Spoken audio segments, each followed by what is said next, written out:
If you could describe how you want Canada to feel in 3 words, which words are you picking? Oh, God. I am Canadian. Like that commercial, That. Joe from Canada. Yeah. That vibe was so universal. And like they made a new version of that. The original actor came back. Yes, and I saw that. And it really did feel great. And I think it's that because of the convoy and because of all of the negativity that's been happening in politics, we lost the Canadian flag. Yeah. But because of Trump's tariffs, we have reclaimed the Canadian flag. And by we, I mean Canadians as a whole, because even conservatives were distancing themselves from the Canadian flag because they didn't want to be associated with the convoy.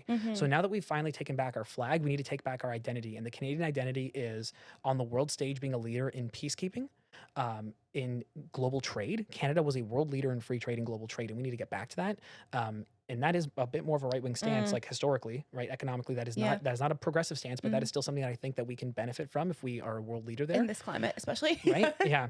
And we need to get back to focusing on empathy. Canadian empathy does not mean like feeling bad for people and equity and all that. Canadian empathy is rooted in the idea that we can make a better world for every single person. And that means healthcare. That means good education. That means dental care and pharma care and mental health care. And these are all things that in my lifetime will happen. And I guarantee you every single person you know who is above the age of 45 is going to say to you, we're never going to have universal healthcare or universal mental health care and all that. But you know what else? Like progressives like my parents used to say to me, weed is never going to be legalized.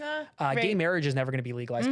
And like XYZ, all this stuff is never going to happen. Like, and like time and time again, I would like yell at my parents and being like, look, this is the world that you said would never happen. And we're living in it. And they, we never said that. Because that's the vibe of a lot of older Canadians. It's like, they think that things are stuck, but Canada is a country of progress. It's just that it's been a country of slow progress for so long, but we have grown up in a country of fast progress. Yeah. And I think that it's fine if we have fast progress, if we're doing it in a way that is smart, but older Canadians want us to go back to slow progress. And that's, I think Carney represents more of that. Okay.